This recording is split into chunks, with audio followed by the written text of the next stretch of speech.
This situation is dire. Ghouls are clawing up through the floor. Nathaniel Cho, the boxer, is stuck in the hallway, battling an evil ghoul priest and being swarmed by rats. Can Harvey Walters save him? Let's find out.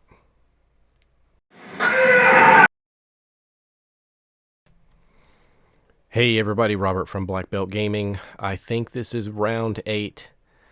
We are just trying to take down this ghoul priest. If we do that, we can flip over this card. I'm not even sure what's on the other side. I haven't looked. I hope it's the end of the scenario. But let's see what happens. We're going to head into the next round. All right, Mythos phase. We add another Doom. 1, 2, 3, 4, 5, 6. One more, and that sucker flips over. That means, I don't know, ghouls are upon us? I'm not sure. Next, we need to draw an encounter card for each investigator. Let's go with Harvey Walters first. We've been doing that through the whole game. Frozen in fear. Well, okay. Place this in your threat area the first time you perform one of the following actions: move, fight, or evade. Each round, it costs one additional action. At the end of your turn, test willpower at a level of 3, and if you succeed, we can discard this. Nathaniel Cho. More rats. Another swarm of rats. That's going to make 2 swarms. Let's put this in his threat area. All right, so that makes 3 enemies there. I don't know if there is a limit. I might take a quick peek in the rule books, but that's a lot of enemies on one fella. All right, the hallway is where Nathaniel Cho is fighting this big group of enemies, and Harvey Walters wants to get in there with Lita's help and help him out. So we're going to attempt a move here, and due to the frozen in fear, the first time we make a move action, it's going to cost 1 additional action. So that's 2 actions down for Harvey, but we made it. We made ourselves get into that hallway. We've got to save Cho. All right, the professor wants to do something that is absolutely not in his area of expertise. He wants to engage. So he's going to try to get one of these rat swarms off of Cho and just try to ease up the damage on Cho for this next turn. So that's 3 actions for Harvey. Let's see what Cho can do. I think we're going to have Nathaniel use one of my favorite cards that he has is the 1-2 punch. So let's spend a couple of resources, and we're going to play this card, and let's attack the ghoul priest. All right, we've got a little math going on here. We're going to get +1 fight for this attack. So that's going to take him from a 5 to a 6. And our other assets make 7, 8. And our ally in this area is Lita. That's going to make her, I think, a 9. Give him a 9 to his combat check. So unless we draw that horrible token, yep, we didn't, that is a success. So now let's calculate damage. The damage here, I think, is going to be a basic damage of 1 plus Cho's ability on his card. And that's the limit of once per round, since we used an attack event or a fight event here, +1 damage. So that's 2 damage. And then Lita here says that when we attack a Successfully attacks a monster enemy, and the Ghoul Priest is indeed that. +1 damage. So we just hit him for 3. So that is awesome. That is a total of 9 damage on the Ghoul Priest. And we're not finished yet. This is the old 1-2 punch here. So let's see. We get to attack again at +2 and deal +1 damage. So we're following that up. This is not costing an extra action.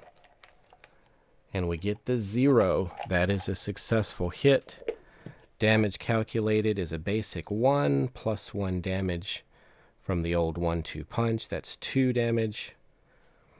And then another +1 from Lita helping us out. That is 3 damage. That's enough to 1, 2, 3, 4, 5, 6, 7, 8, 9, 10, 11, 12. That is more than enough to take out the Ghoul Priest. Just doing this now so I won't forget. After you defeat an enemy, exhaust the gloves, search the top 6 cards for a spirit event and add it to your hand and shuffle your deck. Let's do that now. 1, 2, 3, 4, 5, 6. And let's take a look. There is a spirit event. And there is a spirit event. So there's 2. Let's see which one we want. This attack deals +1 damage, Monster Slayer. I think I'm going to take that one. And we'll shuffle the rest of these. Well, that was Cho's first action, but we defeated the Ghoul Priest, and we're supposed to advance this act card. So let's see what it says now. Just to note, the reason I'm having to pause here is because my eyesight isn't what it used to be. I need to put this card down and zoom in so I can read it.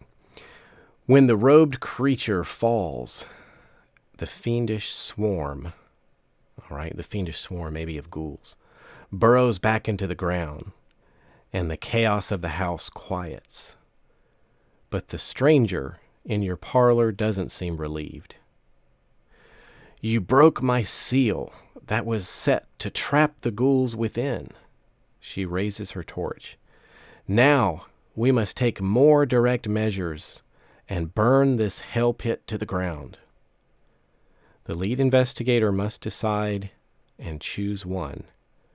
It was never much of a home. Burn it down. This hell pit is my home. No way we are burning it. R1, R2. I'm not sure what that does. All right. Just looked in the, I guess we would say, the campaign book. It's basically Resolution 1, Resolution 2, and I have not read those, so I don't know what the outcomes will be. But I guess I need to choose whether to burn down my house or not. I'm just thinking if my home was that turned upside down and had things crawling up through the ground and all kinds of strangers in my house and everything else, I would probably burn it down. So what was the choice there? Burn it down is R1. Let's see what it says there. You nod and allow the redhead woman to set the walls and floor of your house ablaze. The fire spreads quickly, and you run out the front door to avoid being caught in the inferno. From the sidewalk, you watch as everything you own is consumed by flames. Come with me, the woman says. You must be told of the threat that lurks below. Alone, we are surely doomed, but together we can stop it. And it looks like there are some campaign notes here. So I'm kind of looking here, trying to understand victory points. I think we finished this one. We've burned down our house. We're supposed to note that. I think it said something about mental trauma. I take 1 mental trauma because I burned my home. However, each investigator earns experience equal to the victory X value of each card in the victory display. And 2 bonus experience if you gained insight. I don't think I did that, but the attic says victory 1 and the cellar says victory 1. So is that 2 victory plus 2 for defeating the ghoul priest? So did we get 4? Does that seem right? If that sounds correct, please let me know. If that's incorrect, please let me know. I am not sure how to do this experience thing, but I'm guessing it's 4. Well, all right. I think that brings us to the end of the gathering, and it sounds like we get, I think, 4 experience. The professor gets Lita into his deck as an ally from I guess this point on. And I think the professor, due to the mental trauma of seeing his house burn down, will start each game from now on with 1 horror damage automatically. So he's kind of been permanently weakened by the experience. So thank you for watching. Let me know if you spotted any other mistakes. I look forward to playing more of this game. It was a lot of fun. And take care, everybody.